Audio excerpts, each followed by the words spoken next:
Hey everyone, welcome to this episode of Compassion and Courage Conversations in Healthcare.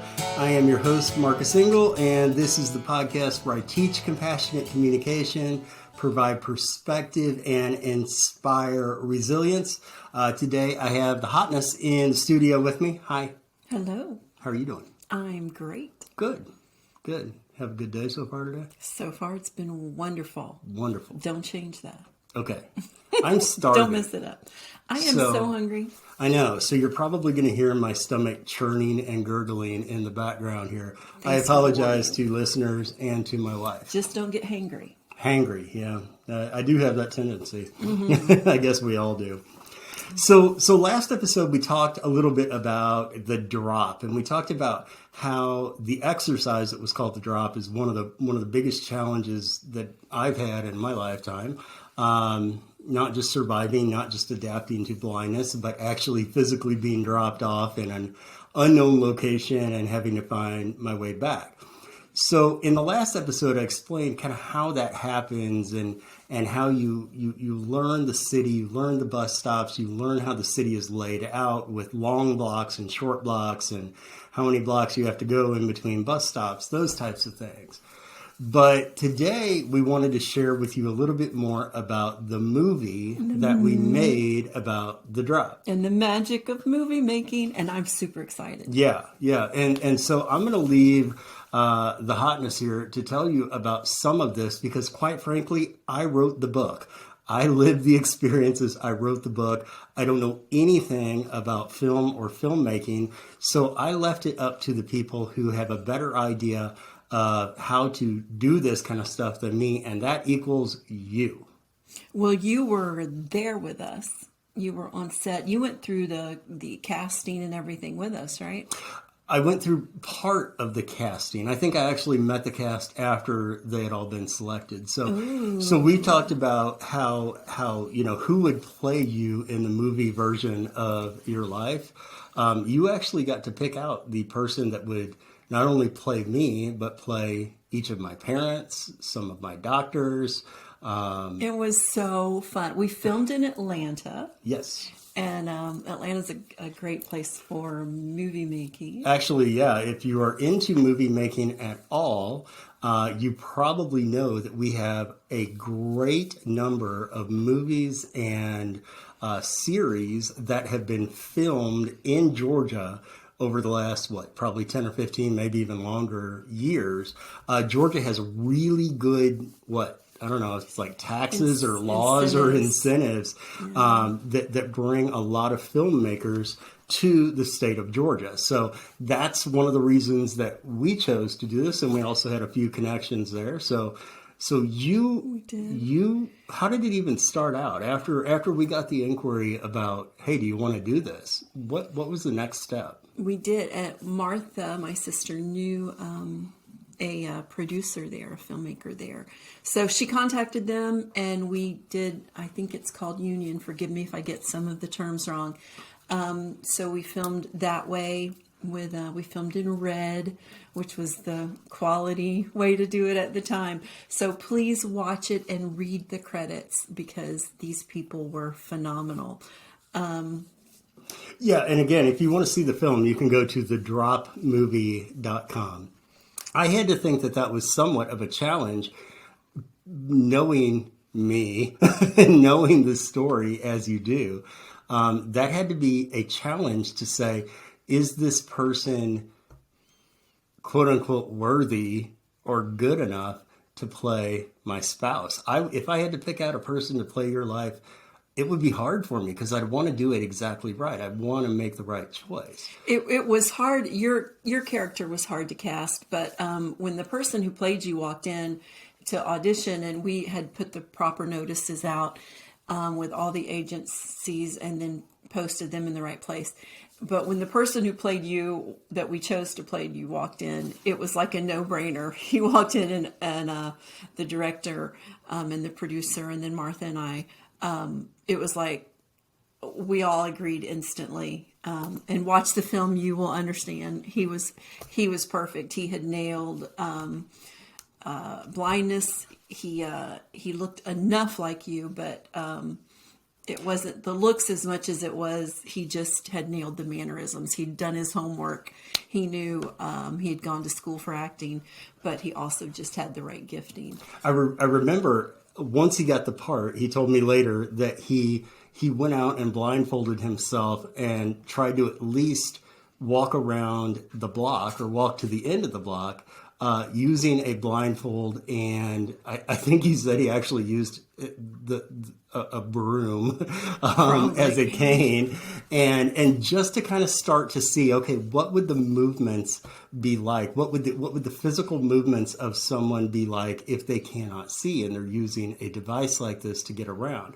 And I thought him doing that little bit of extra homework gave him a better insight into what that was like, as opposed to just slipping on a pair of shades and saying you're blind.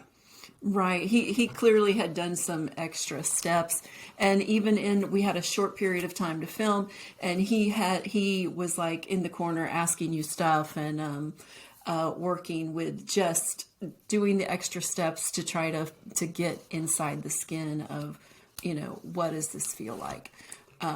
So tell me about, so you started out, we've got the idea, we've got the concept, and then we need a screenplay, right? Yes. And who wrote the screenplay? I wrote the screenplay. Of course you did, because Marlene, the Hotness, one of the reasons that we first ever bonded was because you are such a wordsmith and a lover of literature and communication and stories. And you had attended some screenwriting classes and had been part of a screenwriting club for years before doing the drop. So when this opportunity came around, you were loaded for bear. Oh, I was. Ain't nobody going to have their hands on that till I had a chance. But I also knew the story best of anyone, that we had access to. I was most familiar with the book. I had lived and breathed it next to you. I had the most familiarity with the story, and we had to time it for the submission. It had to be like 7 minutes on the nose. Yes. So I had, I had the best. No, I was best equipped to skim out the things and narrow it down to just right. So you did the screenplay. You made sure that the casting was right. We got to choose every single person in it. So we had probably a day of casting because there's a lot of characters actually in it, from the school director to the doctor to the taxi driver, who is just great. He's like a stand-up comedian in Atlanta, and he acts in other stuff. Again, go read those credits and follow these people. Some of them you'll recognize from other productions. So get their name and Google them. You'll find them in other things. Your parents are precious. They're the sweetest people. Yeah, we had I believe that we filmed for maybe 3 or 4 days, and then you had a few more trips to Atlanta to work on post-production and editing and colorization and all those things. Correct. The steps that go into a film are incredible. And I think I never appreciated editing and the magic that editing is when you have a first-rate, phenomenal editor, how they can take a mistake out and you just can soothe over a mistake. Maybe an actor doesn't get the words quite right, or you never quite get to film a scene properly, how they can withdraw that and just smooth something in there where you just don't even know it. It truly is magic. And then there's a sound editing where they go in and they add a garbage can sound falling over that never even happened, and they fix it and put it in there. It is incredible. It really is magic. And then where they colorize everything so the colors match throughout from beginning to end when they don't really match. And one thing that was really surprising to me in the filming is this is probably just my unfamiliarity with it, but I'm a very linear thinker. So whenever we whenever I think about the film, I would think, okay, here's the screenplay. Let's start at the beginning. Let's start at the beginning of the story. Let's start at the beginning of the movie. But no, you don't necessarily do that. There's a whole schedule and production, and I had no clue. But of course, why would I? Why would we know any version of something that we have no experience in before? Such an amazing experience. Right. We filmed all out of order. We filmed in an order that made sense for the production team. And the poor actor that played you, I'll never forget this. He laid in traction, and it was lunchtime. And because we were working on schedule, you had to take breaks at certain times. So he had to lay in traction with makeup and with his legs up in the air, and everybody had to go to lunch, and he had to lay there for a while. He offered to lay there so that everybody could go on their lunch break, and he just kind of laid there, and we brought him food, and he just took his lunch like that. And you talked about that the movie had to be exactly 7 minutes long. So a little inside baseball, if you watch the closing credits, they roll pretty quick. They roll so quick. They that's roll right. pretty quick because we had to have everything finished up by 7 minutes on the nose. So please take the time to go watch the Drop movie at thedropmovie.com. And wow, I mean, I still can't believe this many years later that happened. I mean, That's such right. such and there's a crazy beautiful thing. song in it, and my niece sings it. Yeah. But I wrote most of it. You wrote the song because, and it's called After This because the name of the memoir. The name of my memoir is After This, and then the name of the movie is The Drop. And so, but the song After This at the end that you wrote and Danielle performed, what a beautiful, beautiful piece of writing, a beautiful piece of music. Thank you for for creating that song that was such a great way to end the film. And it's such a collaboration. There's also a soundtrack song where the gentleman who wrote the background music had his little daughter come out and sing like some oohs and ahs that are just haunting. Mm-hmm. Please go listen to this. Yeah, we watch the movie. It's worth your 7 minutes. We also used a few minutes of some of Martha's songs in there. In the beginning, yep. So, it was... I hate to use the analogy that it was kind of like a recipe, but it really is. There are just all these different elements that have to come together, and when they're put together right, it tells a story in a way that ultimately I'm proud of. I'm proud of what we were able to accomplish with it. I'm proud of the few awards that we've won with it. And film festivals around the nation. Gotten to go to some really cool experiences in Hollywood and LA, New York. Yeah. And the director, we totally have to shout out the director who was amazing. Mm-hmm. Crystal Clear. Yeah, absolutely. You'll see her name across the film too. So.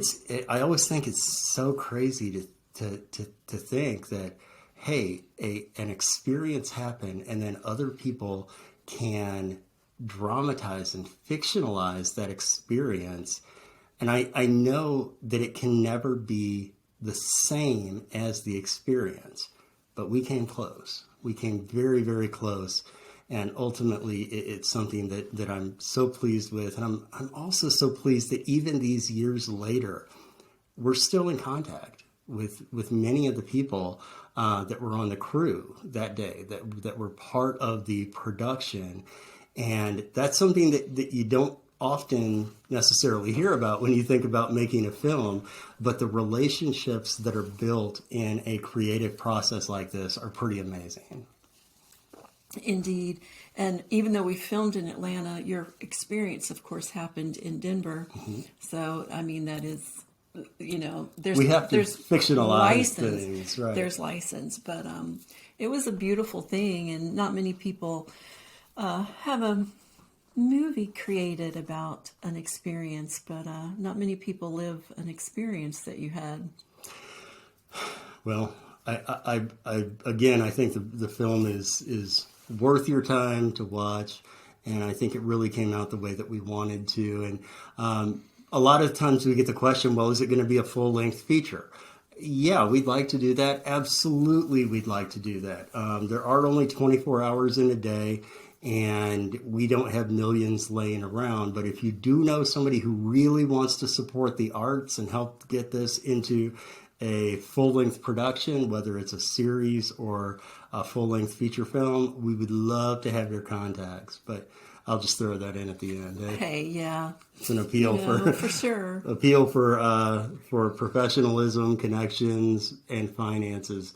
There are things that have to happen, that have to come into place to make a creative project like this come to life. So yeah. Any other final thoughts about the drop? No, it was tons of fun and tons of learning. I will certainly say that. And I will say the book after this is, as much as I love all of your books, that's still my favorite. That's the one. That is the one that started it all, and that's the one where I think, well, I know, in the writing of that book and in the editing of that book that ultimately showed me that you were the one for me. So thank you. Yeah. Maybe that's why it's my favorite. Maybe so. All right, everybody. Thank you so much for joining us today for Compassion and Courage Conversations in Healthcare. Again, thank you for all of you. Thank you to all of you who are subscribing, rating, reviewing. Thank you. Your support is so valuable to us. And again, this is Compassion and Courage. This is the podcast where I teach compassionate communication, provide perspective, and inspire resilience. We look forward to being with you next time.